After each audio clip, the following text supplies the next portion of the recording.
اللهم صل على محمد وعلى آل محمد كما صليت على إبراهيم وعلى آل إبراهيم إنك حميد مجيد اللهم بارك على محمد وعلى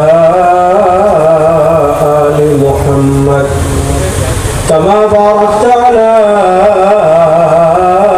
إبراهيم وعلى آل إبراهيم إنك حميد مجيد الله رب العزة والجلال المعتبر شكرا لكم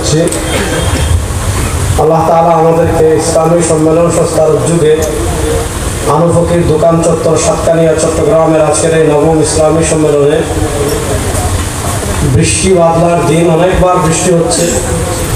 এই বৃষ্টির পরে ওই গভীর রাতে আল্লাহ তাআলা আমাদেরকে এই জান্নাতের সামিয়ানায় আসার বসার কথা বলার কথা শোনার তৌফিক দান করেছেন। আমরা সবাই একবার আল্লাহ রাব্বুল ইজ্জত ওয়াল জালালের দরবারে কালেমাতুশ শুকর আদায় করি আলহামদুলিল্লাহ। আলহামদুলিল্লাহ। আর বেগুন কিতাবে না করে একবার জুড়ে বলেন আলহামদুলিল্লাহ। মাশাআল্লাহ। আজকে আমরা যে টপিকের উপর কথা বলবো সেটা হলো রাষ্ট্রীয়ভাবে ইসলাম প্রতিষ্ঠার গুরুত্ব নিয়ে ইনশাআল্লাহ। দেখেন, আমাদের নবী জনাব মুহাম্মদুর রাসূলুল্লাহ সাল্লাল্লাহু আলাইহি ওয়াসাল্লাম তিনি সর্বশেষ নবী, সর্বশ্রেষ্ঠ নবী। তিনি সর্বশেষ নবী, সর্বশ্রেষ্ঠ নবী। আমাদের নবীর মর্যাদা আল্লাহ তাআলা পবিত্র কোরআনে বলেছেন, আলাম নাশরাহ লাকা সাদরাক ওয়া ওয়াদা'না আনকা বিজরাক আল্লাযী আনকাযা যাহরাক ورفعنا لك ذكرك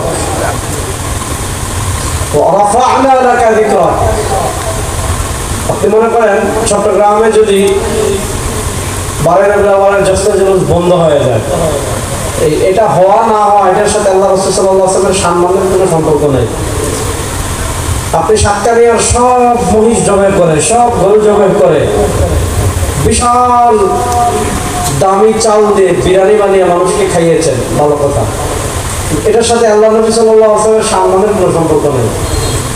আল্লাহ তাআলা বলেন ওয়া রাফা'না লাকা যিকরাক, হাবিব আপনার সম্মান চট্টগ্রামের মানুষ যদি বর্ণনা না করে, আপনার সম্মান যদি সাতকানিয়ার মানুষ বর্ণনা না করে, আপনার সম্মান যদি পৃথিবীর কেউ বর্ণনা না করে, আল্লাহ বলেন ওয়া রাফা'না লাকা যিকরাক, হাবিব আপনার সম্মান আমি আল্লাহ বুলন্দ করে দিয়েছি। তাহলে বলেন তো আমার নবীর সম্মান বুলন্দ করেছেন কে? আল্লাহ। কথা বলতে হবে আমার সাথে, এরকম মরা বসে থাকলে তো ওয়াজ আগাবে না। বলেন আমার নবীর সম্মান বুলন্দ করেছেন কে? আল্লাহ। ওয়া রাফা'না লাকা যিকরাক, হাবিব আপনার আলোচনা আমি সমুন্নত করে দিয়েছি। আল্লাহ তাআলা তার হাবিবের আলোচনা সমুন্নত কেমনে করেছেন? হাদিসে কুদসিতে আল্লাহ বলেন ইযা যুকিরতু যুকিরতা মাই।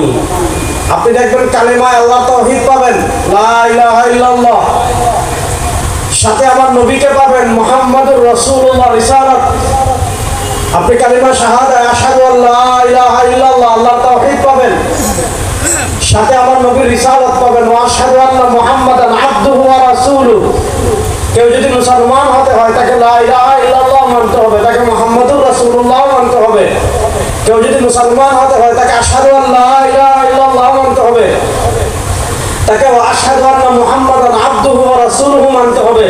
কেউ যদি বলে আমি শুধু লা ইলাহা ইল্লাল্লাহ মানি, আমি শুধু মুহাম্মাদুর রাসূলুল্লাহ মানি না, কেউ যদি বলে আমি আশহাদু আল্লা ইলাহা ইল্লাল্লাহ 100 মানি, আল্লাহকে একও মানি, জান্নাতও মানি, জাহান্নামও মানি, পূর্ববর্তী আসমানি কিতাবও মানি, কবরও মানি, মিজানও মানি, পুলসিরাতও মানি, সব মানি, কিন্তু মুহাম্মাদুর রাসূলুল্লাহ মানি না। মুসলমান না কাফের? কাফের।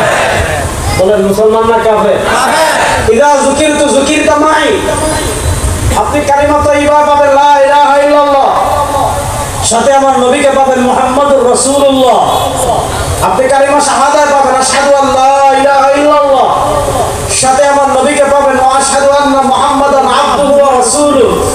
আপনি আযানে পাবেন আশহাদু আল্লা ইলাহা ইল্লাল্লাহ, সাথে আমার নবীকে পাবেন আশহাদু আন্না মুহাম্মাদুর রাসূলুল্লাহ।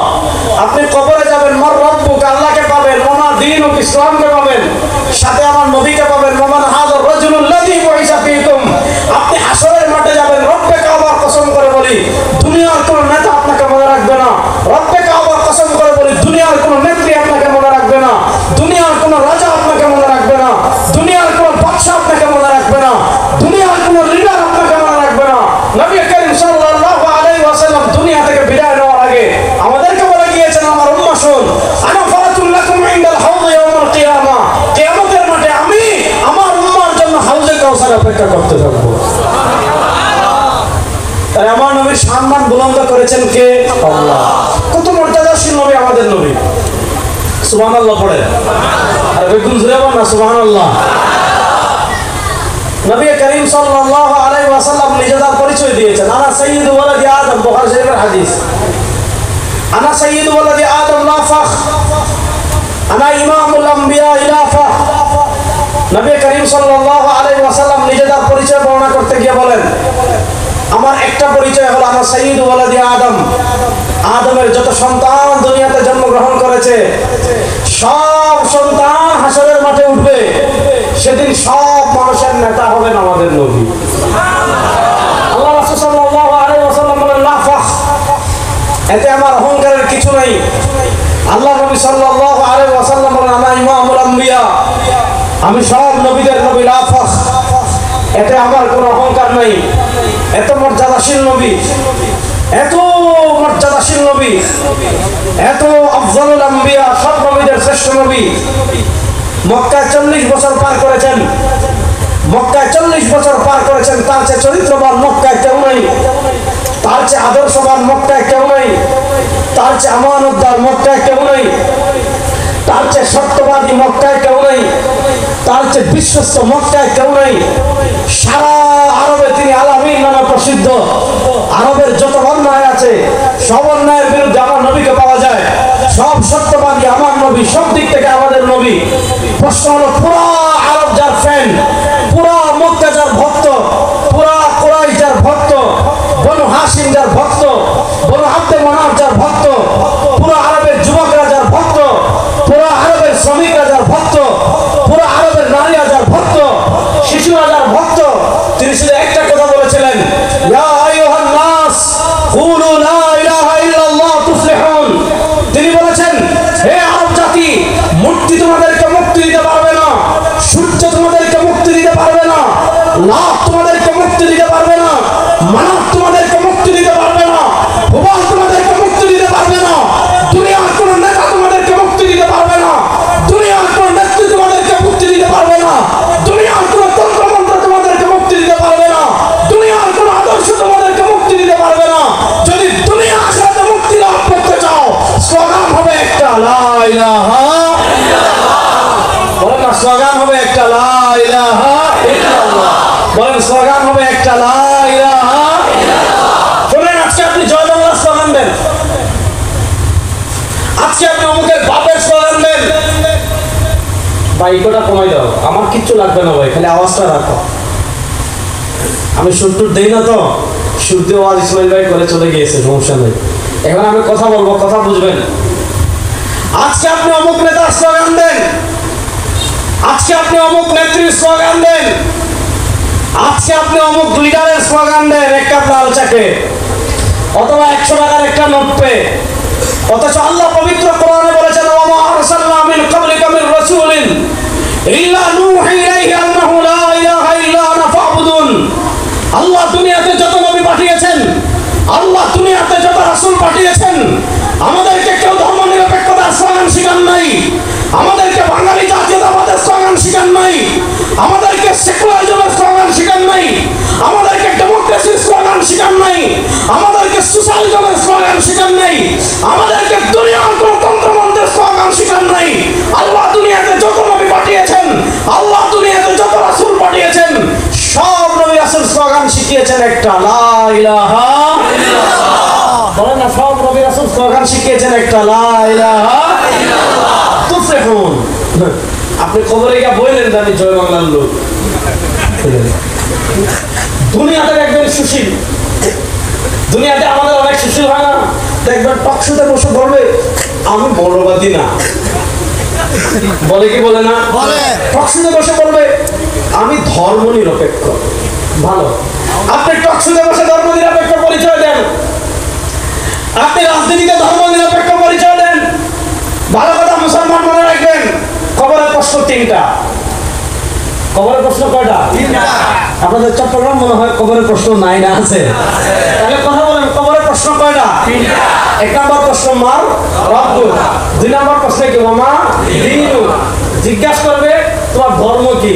দুনিয়াতে যারা রাজনীতিতে ধর্ম নিরপেক্ষতার লেবাস করেন, রাষ্ট্র থেকে যারা ধর্মকে আলাদা করেন, যারা বলেন রাজনীতিতে ধর্ম চলবে না, রাজনীতিতে মৌলবাদী হওয়া যাবে না, রাজনীতির সাথে কোরআনকে মিলানো যাবে না, ভালো, কবরে যখন প্রশ্ন করবো আমার দিন বললেন ফেরেশতা আমি তো ধর্ম নিরপেক্ষতার বিশ্বাসী, মাইক যেটা মাটিতে পড়বে এটা তুলে দিবে।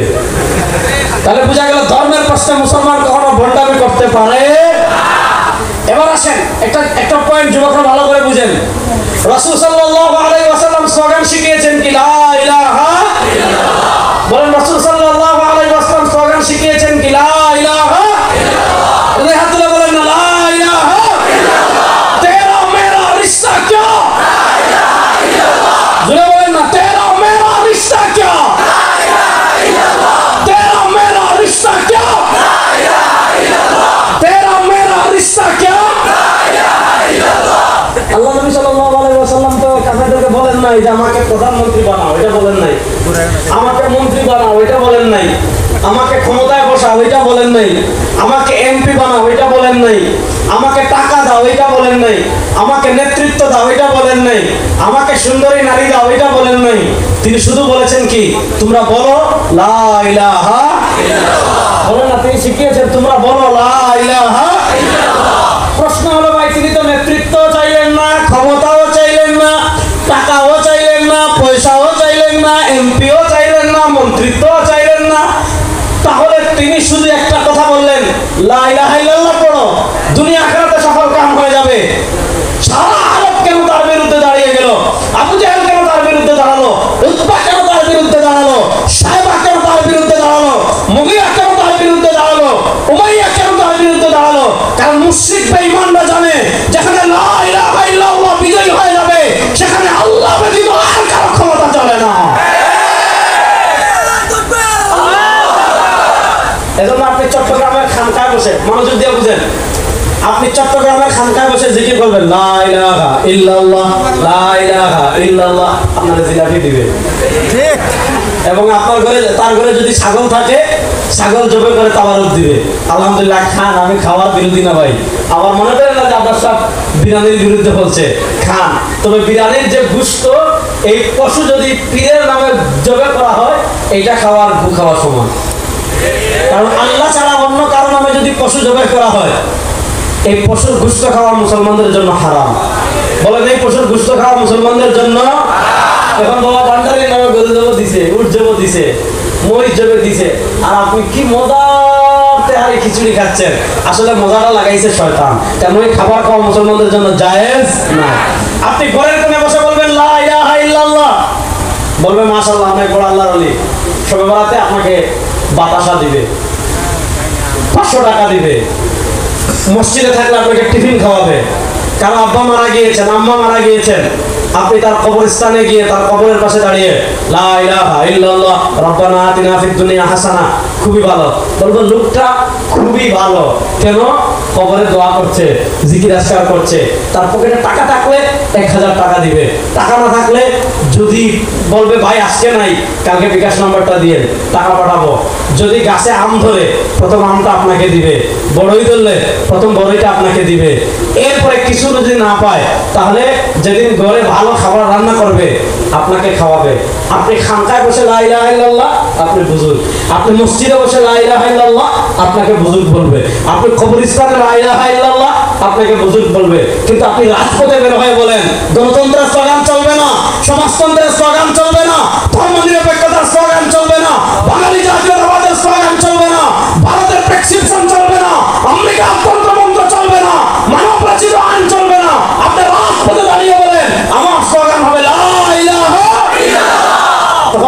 জঙ্গি আইছে, ঠিক না? তখন বলবে এটা কি আসছে, তখন বলবে যে রাজাকার আসছে, তখন বলবে মৌলবাদী আসছে।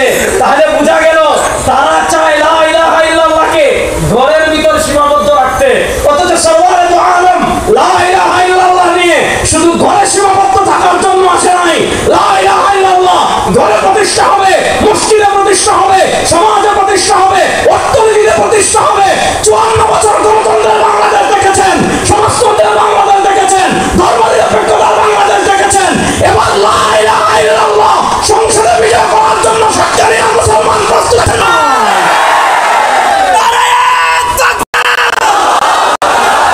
বাংলাদেশ ইসলামী আন্দোলন, ইসলামের আলো। আপনি এমন স্লোগান দিয়েছেন, মানুষ কি বলবে খুঁজে পাচ্ছেন। আপনি ইসলামী আন্দোলন দিয়ে ইসলামের সংগ্রাম বুঝাইতেছেন, আমাদের ভুল ইসলামী আন্দোলন বলতেছেন, মানুষ তো তা বুঝতে পারতেছে না। বুঝছেন, কথা ভালো করে বুঝেন। স্লোগান দেয়া না দেয়, কথা বোঝার দরকার আছে না নাই? তাহলে বোঝা গেল তারা চায় লা ইলাহা ইল্লাল্লাহ ঘরে থাকুক, ঘরে থাকলে খুশি। এবার আসেন, রাসূল সাল্লাল্লাহু আলাইহি ওয়াসাল্লাম যখন বলেছেন আসমানের মালিককে, আল্লাহর আস্তে বলেন, যত আস্তে বলবেন তত সওয়াব, ঠিক না? আজ থেকে মনে করেন 1 বছর আগে যখন জয় বাংলা বলতেন শান্তির হাট থেকে শোনা যেত, আর এখন আল্লাহর আস্তে, আর যত আস্তে বলবেন তত নাকি, ঠিক না? আসমানের মালিককে এই কয়েকজন বলছে, পিছনেরা বলেই নেই। আসমানের মালিককে, জমিনের মালিককে, চন্দ্রের মালিককে, সূর্যের মালিককে, রিজিকের মালিককে, আলা লাহুল খালকু ওয়াল আমর, সৃষ্টি করেছেন আল্লাহ। আইন চলবে কার? বঙ্গবন্ধু যার রহমান সাহেব রেজাল্ট করিম আপনারে কার? বলেন না, জোরে বলেন। রাসূল সাল্লাল্লাহু আলাইহি ওয়াসাল্লাম পয়েন্ট বুঝবেন। রাসূল সাল্লাল্লাহু আলাইহি ওয়াসাল্লাম মক্কায় যখন স্লোগান মাঠে ছাড়লেন, ইয়া আইয়ুহান নাস কুলু লা ইলাহা ইল্লাল্লাহ তুফলিহুন, যদি দুনিয়া আখিরাতে সফল কাম হতে চাও এক স্লোগানে বিশ্বাসী হতে হবে, লা ইলাহা ইল্লাল্লাহ। পুরো আরব রাসূল সাল্লাল্লাহু আলাইহি ওয়াসাল্লামের বিপরীত দাঁড়িয়ে গিয়েছে। পুরো আরব সাহাবায়ে কেরাম রিদওয়ানুল্লাহি আজমাইনের উপর কি পরিমাণ অত্যাচারের ইস্তিমরুল্লাহ চলেছে। সাহাবায়ে কেরাম রিদওয়ানুল্লাহি আজমাইন কি পরিমাণ জুলুমের সম্মুখীন হয়েছেন কম বেশি আপনারা সকলে জানেন। আল্লাহ রাসূল সাল্লাল্লাহু আলাইহি ওয়াসাল্লামের দুইটা ছায়া ছিল। একটা ছায়া ছিল ঘরের আম্মা জান খাদিজাতুল কুবরা রাদিয়াল্লাহু তাআলা আনহা, আরেকটা ছায়া ছিল বাহিরের তার চাচা আবু তালিব। যেহেতু তিনি লিডার ছিলেন, লিডার হওয়ার কারণে তাকে কি করতেন, তিনি ছায়া দিতেন। একই বছরে আম্মা জান খাদিজাতুল কুবরা রাদিয়াল্লাহু তাআলা ইন্তেকাল করলেন, আবার তার চাচা আবু তালিবও ইন্তেকাল করলেন। এবার কাফেরদের অত্যাচারের মাত্রা বেড়ে গিয়েছে, কাফেরদের জুলুমের মাত্রা বেড়ে গিয়েছে। আস্তে আস্তে আস্তে আস্তে আস্তে আস্তে আস্তে আস্তে সাহাবায়ে কেরাম রিদওয়ানুল্লাহি আজমাইন মদিনা হিজরত করা শুরু করেছেন। যখন সাহাবায়ে কেরাম রিদওয়ানুল্লাহি আজমাইন আস্তে আস্তে মদিনা হিজরত করা শুরু করেছেন, মক্কার কাফেরেরা বুঝে ফেলেছে যে কোনো সময় নবী করিম সাল্লাল্লাহু আলাইহি ওয়াসাল্লাম হিজরত করে মদিনা থেকে চলে যেতে পারেন। তারা সিদ্ধান্ত নিয়েছে মক্কা থেকে চলে যাওয়ার আগেই তাকে দুনিয়া থেকে বিদায় করবে। সিদ্ধান্ত নিয়েছে আজকে রাত্রে তার ঘর ঘেরাও করে তাকে দুনিয়া থেকে বিদায় করব। নবী করিম সাল্লাল্লাহু আলাইহি ওয়াসাল্লামের ঘর যখন ঘেরাও করে ফেলেছে, আল্লাহ রাব্বুল ইজ্জত ওয়াল জালালের পক্ষ থেকে সিদ্ধান্ত আসলো, আমার হাবিব আপনি হিজরত করে মক্কা থেকে মদিনায় চলে যান। এই ওয়াদ আপনারা সবাই জানেন। নবী করিম সাল্লাল্লাহু আলাইহি ওয়াসাল্লামের ঘর কাফেররা তাকে হত্যা করার জন্য ঘেরাও করে রেখেছে। ওই সময় সরওয়ারে দু আলম সাল্লাল্লাহু আলাইহি ওয়াসাল্লাম মক্কা থেকে যখন মদিনা হিজরত শুরু করবেন, আল্লাহর নামে তিনি 3টা দোয়া করলেন। এই 3 দোয়া বলার জন্য এত লম্বা ভূমিকা দিলাম। নবী করিম সাল্লাল্লাহু আলাইহি ওয়াসাল্লাম 1 নম্বর দোয়া করলেন, রব্বি আদখিলনি মুদখালা সিদক। 2 নম্বর দোয়া করলেন, ওয়া আখরিজনি মুখরাজা সিদক। 3 নম্বর দোয়া করলেন, ওয়াজআলনি মিন লাদুনকা সুলতানান নাসীরা। রাসূল সাল্লাল্লাহু আলাইহি ওয়াসাল্লাম মক্কা থেকে মদিনা অনিশ্চিত গন্তব্যে যখন রওনা করলেন, অনিশ্চিত গন্তব্যের পথে তিনি 1 নম্বর দোয়া করলেন, রব্বি আদখিলনি মুদখালা সিদক। আয় আল্লাহ আমাকে মদিনায় শান্তি এবং নিরাপত্তার সাথে প্রবেশ করান। 2 নম্বর দোয়া করলেন, ওয়া আখরিজনি মুখরাজা সিদক। আয় আল্লাহ, আমাকে মক্কা থেকে মদিনায় শান্তি এবং নিরাপত্তার সাথে প্রবেশ করান। 1 নম্বর দোয়া। 2 নম্বর দোয়া, ও আখরিজনি মুখরাজা সিদ, আল্লাহ আমাকে মক্কা থেকে শান্তি এবং নিরাপত্তার সাথে বের করে দেন। এই দুইটা দোয়া খুবই কমন। যেহেতু তিনি মক্কা থেকে বের হওয়ার দোয়া করেছেন, যেহেতু তিনি মদিনায় যাচ্ছেন, মদিনায় শান্তি এবং নিরাপত্তার সাথে প্রবেশের দোয়া করেছেন। 3 নম্বর দোয়া কি করেছেন? সরওয়ারে দু আলম সাল্লাল্লাহু আলাইহি ওয়াসাল্লাম 3 নম্বর দোয়া করেছেন, ওয়াজআলনি মিন লাদুনকা সুলতানান নাসীরা। 3 নম্বর দোয়া করেছেন, ওয়াজআলনি মিন লাদুনকা সুলতানান নাসীরা। আয় আল্লাহ, মদিনায় যাওয়ার পর আপনার পক্ষ থেকে আমাকে সাহায্যকারী ক্ষমতা দান করেন। সুবহানাল্লাহ, বাড়িতে জোরে বলবেন। 3 নম্বর দোয়া করেছেন, ওয়াজআলনি, আমার জন্য বানান, মিন লাদুনকা, আপনার পক্ষ থেকে সুলতানান, রাজত্ব, নাসীরা, সাহায্যকারী, আমাকে ভূখণ্ড দান করেন, আমাকে রাজত্ব দান করেন, আমাকে ক্ষমতা দান করেন। কতটুকু? নাসীরা, সাহায্যকারী ক্ষমতা। প্রশ্ন হলো, আল্লাহ নবী সাল্লাল্লাহু আলাইহি ওয়াসাল্লাম যখন মদিনায় গেলেন, তিনি সুলতানের দোয়া কেন করলেন? ভূখণ্ডের দোয়া কেন করলেন? তাফসীর ইবনে কাসির খুললে কারণ পাবেন, তাফসীর ইবনে জারীর তাবারী খুললে কারণ পাবেন। হযরত কাতাদা ব্যাখ্যা করেছেন, লিইকামাতি দীনিল্লাহ ওয়া লিইকামাতি ফারাইদিল্লাহ ওয়া লিইকামাতি হুদুদিল্লাহ ওয়া লিইকামাতি শারাইল্লাহ ওয়া লিইকামাতি হুদুদিল্লাহ। নবী করিম সাল্লাল্লাহু আলাইহি ওয়াসাল্লাম মক্কা 13 বছর তিনি পার করেছেন, মানুষকে ইসলামের দাওয়াত দিয়েছেন, এত বেশি দাওয়াত দিয়েছেন, দিন নাই, রাত নাই, সকাল নাই, সন্ধ্যা নাই, সর্বক্ষণ নবী করিম সাল্লাল্লাহু আলাইহি ওয়াসাল্লাম মানুষকে এত দাওয়াত দিয়েছেন, আল্লাহর মায়া লেগে গিয়েছে। আল্লাহ আয়াত নাযিল করেছেন, ফালা আল্লাকা বাখিরুন নাফসাক আলা আসারিহিম ইল্লাম ইউমিনু বিহাযাল হাদিসি আসাফা। ও নবী, মনে হচ্ছে মক্কার মানুষকে দাওয়াত দিতে দিতে দিতে দিতে আপনি নিজেকে নিঃশেষ করে দিবেন। না, ইন্নাকা লা তাহদি মান আহবাবতা, আপনি যাকে ইচ্ছা তাকে হেদায়েত দিতে পারবেন না। ওয়ালাকিন্নাল্লাহ ইয়াহদি মান ইয়াশা, হেদায়েত দেওয়ার মালিক আল্লাহ। নবী করিম সাল্লাল্লাহু আলাইহি ওয়াসাল্লাম মক্কার জীবনে অনেক চেষ্টা করেছেন, কিন্তু পূর্ণাঙ্গ দিন প্রতিষ্ঠা করতে পারেন নাই। আল্লাহ তাআলা তাকে যে শরীয়ত দিয়েছেন, পূর্ণাঙ্গ শরীয়ত প্রতিষ্ঠা করতে পারেন নাই। আল্লাহ তাআলা তাকে যে ফরজ বিধানাবলী দিয়েছেন, সব ফরজ বিধানাবলী প্রতিষ্ঠা করতে পারেন নাই। আল্লাহ তাআলা তাকে যে দণ্ডবিধি দিয়েছেন, সেই দণ্ডবিধি প্রতিষ্ঠা করতে পারেন নাই। কেন পূর্ণাঙ্গ শরীয়ত প্রতিষ্ঠা করতে পারেন নাই? কেন পূর্ণাঙ্গ দিন প্রতিষ্ঠা করতে পারেন নাই? কেন সকল ফরজ বিধানাবলী প্রতিষ্ঠা করতে পারেন নাই? কেন দণ্ডবিধি প্রতিষ্ঠা করতে পারেন নাই? কারণ মক্কার ক্ষমতায় ছিল আবু জাহাল, মক্কার ক্ষমতায় ছিল উতবা, মক্কার ক্ষমতায় ছিল সাইবা, মক্কার ক্ষমতায় ছিল মুশরিকিন, মক্কার ক্ষমতায় ছিল আপনার মূর্তি পূজারীরা। যেহেতু মক্কার ক্ষমতায় মূর্তি পূজারীরা ছিল, এজন্য রাসূল করিম সাল্লাল্লাহু আলাইহি ওয়াসাল্লাম মক্কার পূর্ণাঙ্গ দিন বাস্তবায়ন করতে পারেন নাই। যদি পূর্ণাঙ্গ দিন সব জায়গায় বাস্তবায়ন করতে হয়, আপনাকে রাষ্ট্র ক্ষমতায় যেতে হবে। এজন্য নবী করিম সাল্লাল্লাহু আলাইহি ওয়াসাল্লাম মক্কা থেকে মদিনা হিজরতের সময় দোয়া করেছেন, ওয়াজআলনি মিন লাদুনকা সুলতানান নাসীরা, আল্লাহ আপনার পক্ষ থেকে আমাকে সাহায্যকারী ভূখণ্ড দান করে। আজকে দেখেন, আমাদের বাংলাদেশে আমি উদাহরণ দিই, পরে অন্য রাষ্ট্রে যাব। আমাদের বাংলাদেশের বয়স হয়েছে 54 বছর। বলেন, আমাদের বাংলাদেশের বয়স হয়েছে কত বছর? যুবকরা কি আমার সাথে আছেন তো সবাই? বলেন, আমাদের বাংলাদেশের বয়স হয়েছে কত বছর? 54 বছর। 1971 থেকে 2025 বাংলাদেশ টাইম। 1971-এর আগে 1947 থেকে 1971 আমরা ছিলাম পাকিস্তানের। 1947 থেকে 1803 সাল থেকে নিয়ে 1947 পর্যন্ত আমাদের রাষ্ট্র ক্ষমতায় ছিল ব্রিটিশ। এর আগে পূর্ণাঙ্গ ক্ষমতা ব্রিটিশের ছিল না। বিশেষ করে 1831 সালের বালাকোট, 1857 সালের সিপাহী বিপ্লব, এগুলো হওয়ার পরে অনেক ক্ষমতার বেশিরভাগ জায়গা ব্রিটিশই ছিল, নামে মাত্র মুঘল সাম্রাজ্য ছিল। 1803 সাল থেকে একেবারে সব ক্ষমতা ব্রিটিশ নিয়ে 1947 সাল পর্যন্ত ব্রিটিশ রাষ্ট্র ক্ষমতায় ছিল। তাহলে আমাদের উপমহাদেশে ইসলাম রাষ্ট্র ক্ষমতা থেকে সরার বয়স 1803 সাল থেকে নিয়ে 2025, প্রায় 222 বছর থেকে আমাদের ভারত উপমহাদেশের রাষ্ট্র ক্ষমতায় ইসলাম নেই। 1803 সাল থেকে নিয়ে 1947 সাল পর্যন্ত রাষ্ট্র ক্ষমতায় ব্রিটিশ। 1947 থেকে নিয়ে 1971 পর্যন্ত পাকিস্তান। আর 1971 থেকে নিয়ে 2025 আমরা বাংলাদেশে আছি। কিন্তু রাষ্ট্র ক্ষমতায় ইসলাম ছিল না, বিচার ব্যবস্থায় ইসলাম ছিল না, অর্থনীতিতে ইসলাম ছিল না। এর আগের 750 বছর, অর্থাৎ 1803 সালের আগের 750 বছর। কত বছর? 750 বছর ভারত উপমহাদেশের রাষ্ট্র ক্ষমতায় ছিল ইসলাম। ভারত উপমহাদেশের রাষ্ট্র ক্ষমতায় কি ছিল? ইসলাম ছিল। তো আমাদের বাংলাদেশে আজকে আমরা বলি 92% মুসলমান।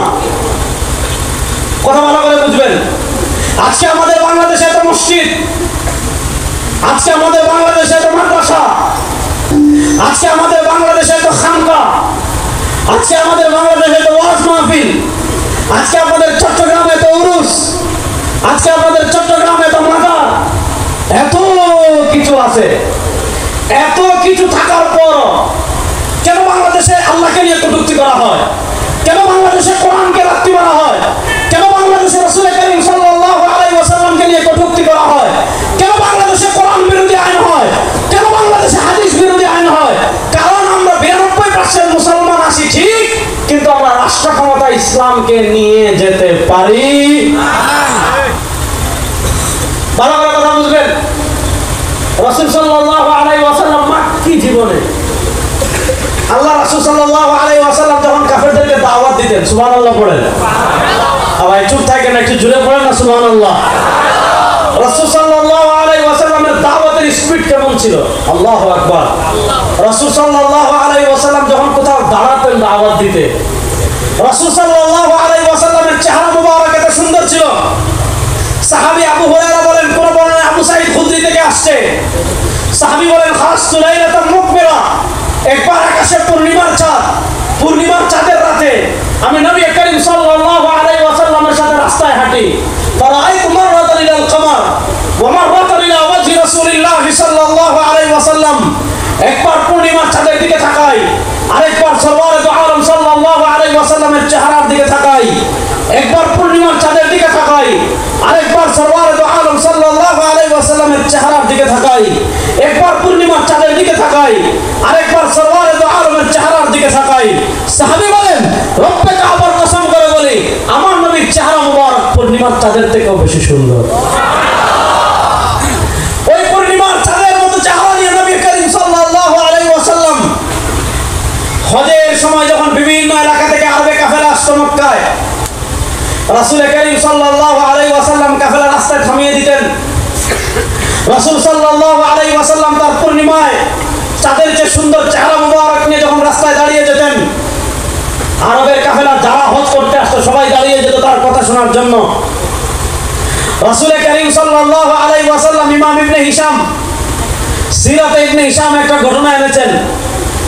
রাসূল করিম সাল্লাল্লাহু আলাইহি ওয়াসাল্লাম খবর পেয়েছেন মদিনা থেকে বিশাল একটা কাফেলা আসতেছে। কি জন্য আসতেছে? হজ করতে। রাসূল করিম সাল্লাল্লাহু আলাইহি ওয়াসাল্লাম তাদেরকে দাওয়াতের উদ্দেশ্যে বের হয়েছেন। রাসূল সাল্লাল্লাহু আলাইহি ওয়াসাল্লাম যখন রাস্তায় সিগন্যাল দিয়েছেন, পূর্ণিমার চাঁদের মতো চেহারা মুবারক দেখে মদিনার বিশাল কাফেলা দাঁড়িয়ে গিয়েছে। সরওয়ারে দু আলম সাল্লাল্লাহু আলাইহি ওয়াসাল্লাম, লম্বা রিওয়ায়াত, সরওয়ারে দু আলম সাল্লাল্লাহু আলাইহি ওয়াসাল্লাম তাদের সামনে ইসলামের দাওয়াত পেশ করলেন, আল্লাহ তাওহীদের দাওয়াত পেশ করলেন, আমার নবীর রিসালাতের দাওয়াত পেশ করলেন, জান্নাতের দাওয়াত পেশ করলেন, জাহান্নাম থেকে বেঁচে থাকার দাওয়াত পেশ করলেন, এক আল্লাহর ইবাদতের দাওয়াত পেশ করলেন, আল্লাহর তাওহীদের দাওয়াত পেশ করলেন, আল্লাহর রুবুবিয়তের দাওয়াত পেশ করলেন, আল্লাহর হাকিমিয়তের দাওয়াত পেশ করলেন। রাসূল করিম সাল্লাল্লাহু আলাইহি ওয়াসাল্লাম যখন দাওয়াত শেষ করেছেন, মদিনার কাফেলা থেকে এরকম একজন বয়স্ক লোক যার দাড়িতে লাল খেতাব লাগানো দাঁড়িয়ে মদিনাবাসীকে বলে, ইয়া আহলাল মদিনা ওয়াল্লাহি লাউ কাবিলতু হাযাল ফাতা মিন কুরাইশিন লাকালতুল আরব। ও মদিনাবাসী, আমার জীবন সায়ান্নে আমি চলে আসছি, শুনো, আরবের এই তাকড়া যুবক যে ইসলামের দিকে দাওয়াত দিচ্ছে, আরবের এই তাকড়া যুবক যে আদর্শের দিকে দাওয়াত দিচ্ছে, আরবের এই তাকড়া যুবক যে মতবাদের দিকে দাওয়াত দিচ্ছে, ওয়াল্লাহি লাউ কাবিলতু হাযাল ফাতা মিন কুরাইশ, আরবের এই যুবকের দাওয়াত যদি আমরা কবুল করি, লাকালতুল আরব, তাহলে এই দাওয়াতে এমন একটা স্পিড আছে, এই দাওয়াতে আমি একটা স্পিড এমন দেখতে পাচ্ছি, এই দাওয়াতকে যারা কবুল করবে পুরো আরবের নেতৃত্ব তাদের হাতে চলে আসবে। বলেন, ইসলামের সাথে নেতৃত্ব আছে না নাই? আছে। আরো যদি বলেন, ইসলামের সাথে নেতৃত্ব আছে না নাই? আর আজকে আমরা ইসলামকে নির্ভর করে ফেলেছি, ইসলামকে বানিয়ে ফেলেছি খিচুড়ি খাওয়ার ধর্ম। খিচুড়ি খাওয়া হালাল না, হারাম না, অবশ্যই হালাল। কিন্তু ভালো করে বুঝেন, রাসূল সাল্লাল্লাহু আলাইহি ওয়াসাল্লাম মদিনায় গিয়ে মদিনা রাষ্ট্র প্রতিষ্ঠা করলেন। আমি সংক্ষেপে ইতিহাস বলবো, ভালো করে শুনবেন। রাসূল সাল্লাল্লাহু আলাইহি ওয়াসাল্লাম মদিনায় গিয়ে মদিনা রাষ্ট্র প্রতিষ্ঠা করলেন। মদিনা রাষ্ট্রের পর খেলাফতের রাশেদা, খেলাফতের রাশেদার পর বনু উমাইয়া, বনু উমাইয়ার পর খেলাফতে আব্বাসী, আব্বাসীদের পথে কখনো ফাতেমি, সেলজুক, সর্বশেষ 800 বছর 1924 সাল